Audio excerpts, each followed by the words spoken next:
Hello, everybody. Roger here. I'd like to talk to you about the Human Target, written by Tom King. I didn't really plan on doing this video, but the last issue, issue 6, we have to talk about. It was supposed to be a 12-issue miniseries. They did the 6 issues. They're taking a break and then finishing the last 6. Okay.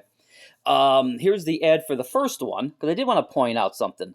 When I first heard about this, because Tom King is always kind of a little hit and miss sometimes. With me, he kind of runs 50-50, maybe 70-30.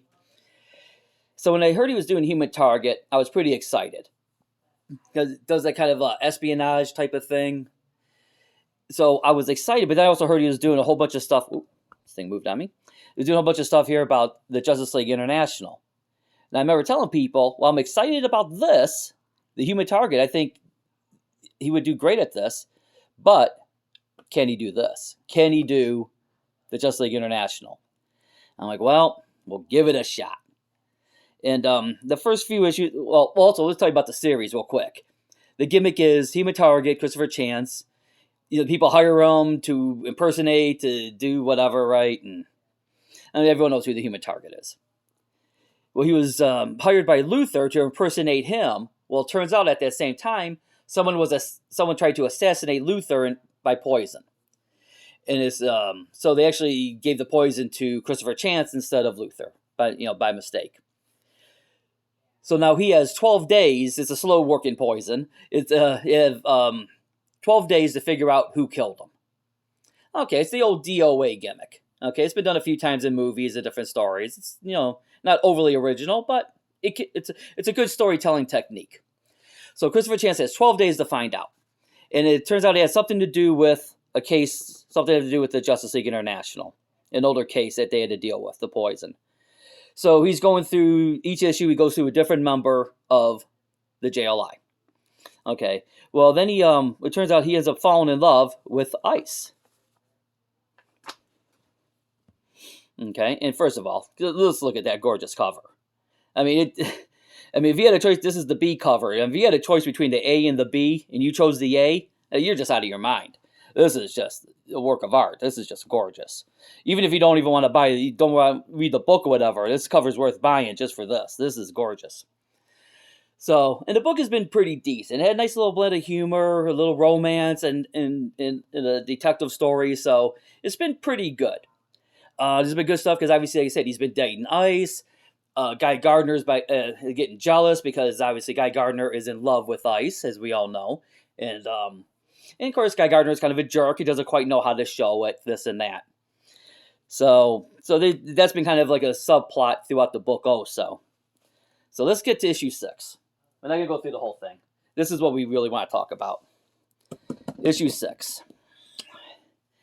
This is, now we all know, and I guess we should start out by saying here, we all know this is non-continuity, an Elseworld story, but still.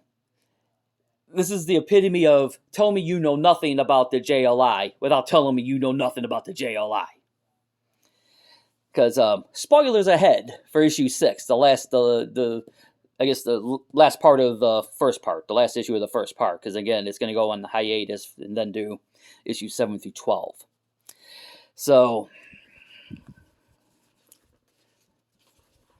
again, Christopher Chance, this whole issue is basically them, Christopher Chance and Ice having a little relationship, talking about the poison, him with Ice, spending the day with her. Shadow War, this looks really good. Let's see here. So they're together. Guess who jumps in? Guy Gardner. Trying to beat up Christopher Chance, which is pretty on brand for Guy. I mean, someone's sleeping with the girl that he loves. He's gonna take offense to this, and he's trying to explain it kind of the way he can, because Guy's not real good at giving his emotions. I love you. You know what this does to me. Now here's where we lose it. They all start fighting. They all start fighting when I go through this here. Ice uses her ice powers Freezes Guy Gardner. Look at this. Freezes him solid. And Christopher Chance punches Guy Gardner's head off. And there's Ice pushing him over. So, I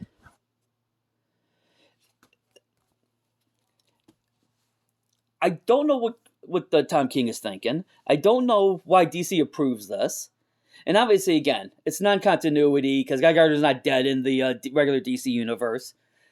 But even the fact is, it's like, that is so off-brand for Ice. Ice would never do that. So, maybe, I don't know, maybe it isn't really Ice. Maybe it's a clone. Maybe it's something's possessing Ice or something. That maybe that's why. But Tom King, I don't know what you were thinking on this. This book has been pretty good up to here, but you really just dropped the ball on this one, on issue 6. I guess we'll see what happens next issue.